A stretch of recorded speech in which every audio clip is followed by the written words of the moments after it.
Hey there, it's James with Make It Happen Greenhouse and Carp's Bees, and I saw a post somebody asked, hey, how do you make small batches of sugar water? And I'll just show you the method I use, and you can do whatever you want. There's a lot of different ways to do it, but I thought I'd share just so you could see what another beekeeper out there is doing. So it's all about sugar.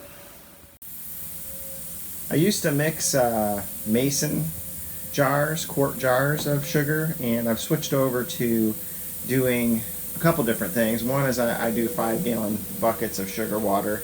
Right now we're doing 1 to 1. We're slowly switching over to 2 to 1. It's getting a little late in the season. So, but now what I'm doing, I find most convenient is these 2-gallon buckets. Only because a 5-gallon bucket, you know, you gotta. It's you know, it's something to haul around. So you make a bunch of these. You gotta, you know, load them up and take them out to the bee yard, which is way out there. So I find these 2-gallon buckets are a lot easier to transport. So, so basically, right now I'm filling these about half full with water, and then I'll end up putting about 12 pounds or 3 of these 4-pound bags from Aldi into each one of these. So, and then I use basically a paint mixer and a drill to get it to where it needs to be. So let me show you that. So this is a paint mixer I bought at Menards. It was less than 10 bucks. If I remember correctly, I seem to remember like $5.99. So $6 for that, and then just a standard drill motor to mix it up. So let me show you how the process works. So one thing I'll say is if you use warm or hot water, this whole process goes a lot faster. If you use cold water, it'll just take longer to mix, but you know, you just put it in here and go nuts.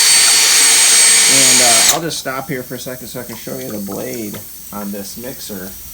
This mixer I like because it mixes really good, but it doesn't tend to splash the water all over the place. It's pretty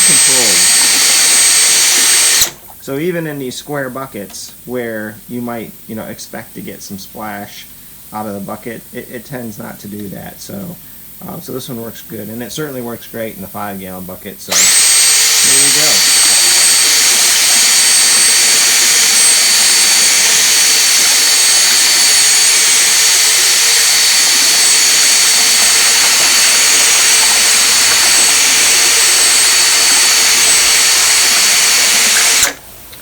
So usually what I'll do is do kind of a first batch, and look at that bee showing up already.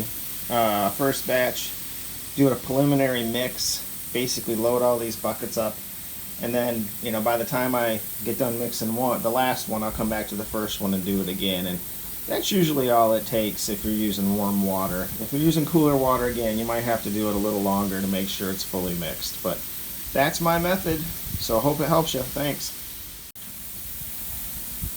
So here we are, almost finished loading this up, and I just thought I'd mention a couple more tips. One is I find it easier to put the water in first, then dump the sugar in versus the opposite. We get a little more clumping of the sugar. It takes a little longer to mix if I put the sugar in first and pour the water over top. Don't have scientific evidence to prove that, but just conjecture there. It just seems to work better. Do the water first, then the sugar. And some people say if you do this outside, you're going to have a bunch of bees show up, and that certainly can happen. So far, just a few showing up right now. But I'm up on my deck away from the apiary, so scouts haven't got here yet. But yeah, just line them up, and then you can go to town with your drill and your paint mixer. Other thing here is I find using these 4-pound bags of sugar is a lot easier than lugging around a 25-pound or 50-pound bag of sugar. And I get mine from Aldi. Right now the price is below $2 a bag, so that seems to be pretty reasonable. And I've noticed if you buy bulk sugar, like at Costco or something, the price really doesn't change that much. So whatever is most convenient for you, but I just think it's easier to lug these little bags around just from a weight and bulkiness perspective. Especially, I'm only doing small batches here. Now if I get a 25-pound bag, the nice thing about that is basically I can just dump that in a 5-gallon bucket, and that's about half of what I need, then add the water. So you know, that's a little more convenient if you're doing large batches, but at least for what I mostly do, the small batch stuff, I use these bags. So just a tip there, and Aldi's price seems pretty good. So if anyone has any tips on places that are less expensive to get sugar, I surely would take them up on that, because I buy a lot of it. So all right, we're going to go to town mixing. One other thing I should mention, you see all these sugar bag wrappers. These make great smoker fuel. So if you need a bunch of smoker fuel, at least paper, you can use these old sugar bags. Here we go to mixing. All right.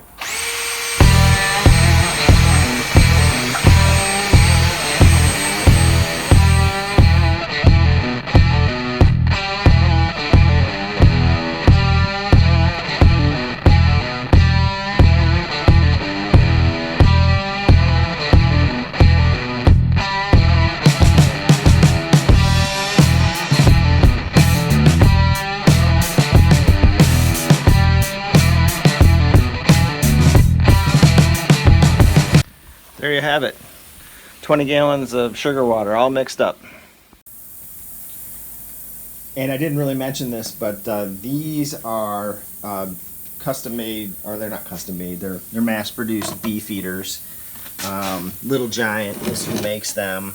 You can purchase them at places like Atwood's and kind of like Farm and Fleet type places have them.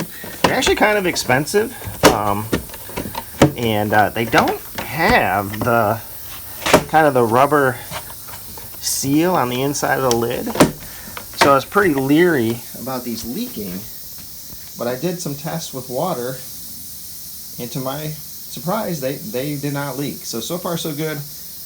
This will actually be the first time I'm using them in the hives. I've used other 2-gallon round buckets. I've done things like apple juice jugs and things like that. But just looking to standardize things a little bit more. So I'll let you know how this actually works out, if I do get any leakage or anything, because that would be a real mess in the hive to have a ton of sugar water raining down inside it. So I'll keep you posted on that. But you can see there's a bunch of little tiny holes. You can almost see them here, just pre-punched into the lid. So there you have it. All right.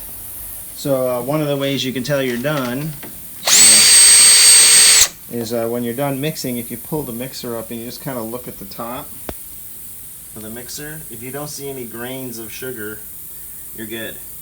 So if you do see grains, then you need to keep mixing. So I think I'm pretty good on all these.